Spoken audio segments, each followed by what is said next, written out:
नमस्कार दोस्तों संसद का सत्र चल रहा है। संसद के सत्र में संविधान पर चर्चा हुई और संविधान पर चर्चा के दरमियान कई सांसदों को आपने सुना, लेकिन मैं आपको एक तस्वीर दिखाना चाहता हूं।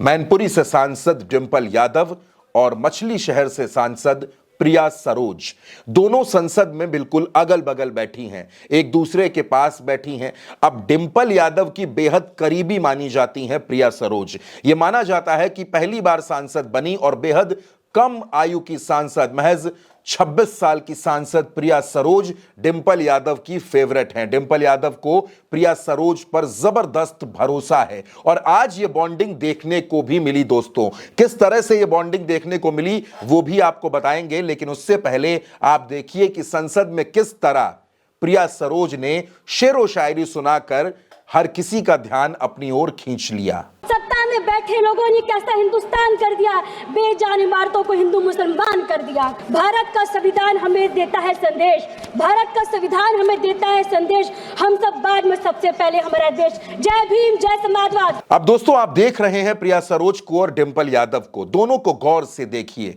दोनों की हेयर स्टाइल देखिए। डिंपल यादव और प्रिया सरोज की हेयर स्टाइल लगभग एक जैसी है, लगभग एक जैसी हेयर स्टाइल देखने को मिली। दोनों की साड़ी का रंग बिल्कुल एक जैसा है, आप खुद देखिए, और दोनों के साड़ी पहनने का अंदाज भी बराबर है। यानी ये जो बॉन्डिंग है, ये बॉन्डिंग पॉलिटिक्स से ज्यादा है, ये बॉन्डिंग पर्सनल बॉन्डिंग है, ये पर्सनल रिलेशंस हैं। दरअसल डिंपल यादव मैनपुरी से सांसद हैं, मैनपुरी से चुनाव जीती हैं। डिंपल यादव अनुभवी नेता हैं, इसके पहले वो कन्नौज से भी सांसद रह चुकी हैं, मैनपुरी से उपचुनाव भी जीती थी। यानी मोटे तौर पर अगर देखिए तो डिंपल यादव चौथी बार सदन के अंदर हैं और प्रिया सरोज पहली बार पहुंची हैं। डिंपल यादव को प्रिया सरोज पर इतना विश्वास है कि वो खुद उनको अपने बगल में बिठाती हैं और उनके आगे की सीट पर अखिलेश यादव बैठते हैं।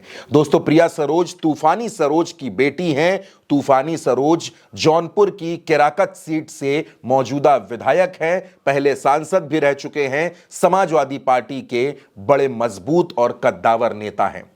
प्रिया सरोज ने संसद में संविधान पर चर्चा के दरमियान भी जबरदस्त भाषण दिया और अपने भाषण से उन्होंने भारतीय जनता पार्टी के हर नेता को यह सोचने पर मजबूर कर दिया कि समाजवादी पार्टी ने एक ऐसी युवा ब्रिगेड तैयार कर ली है जो आने वाले वक्त में उत्तर प्रदेश में भाजपा के लिए बड़ी चुनौती बनेगी। प्रिया सरोज ने किस अंदाज में भाषण दिया, आप प्रिया सरोज का वो भाषण भी सुनिए। तो मैं यहाँ खड़ी होकर अपनी बात कर रही हूँ, यह शक्ति हमें हमारे संविधान ने दी है।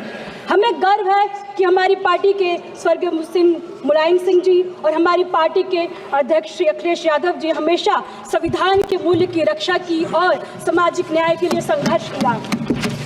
हमारे देश में हर नागरिक, चाहे जाति या धर्म कोई भी हो, खुद को सुरक्षित और शामिल महसूस करता है।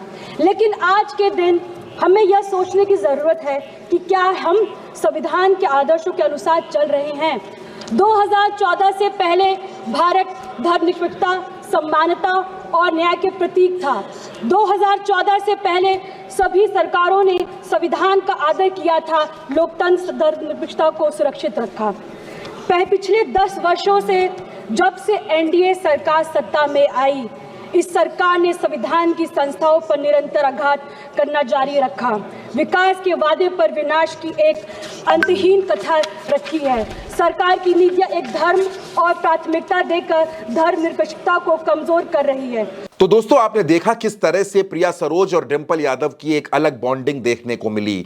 अक्सर प्रिया सरोज और डिंपल यादव की मुलाकात भी होती रहती है और अब जिस तरह से साड़ी बिल्कुल एक अंदाज में पहनी गई, एक ही कलर की पहनी गई, एक ही फैब्रिक की पहनी गई, तो यह बताता है कि डिंपल यादव और प्रिया सरोज के रिश्ते बेहद मजबूत हैं।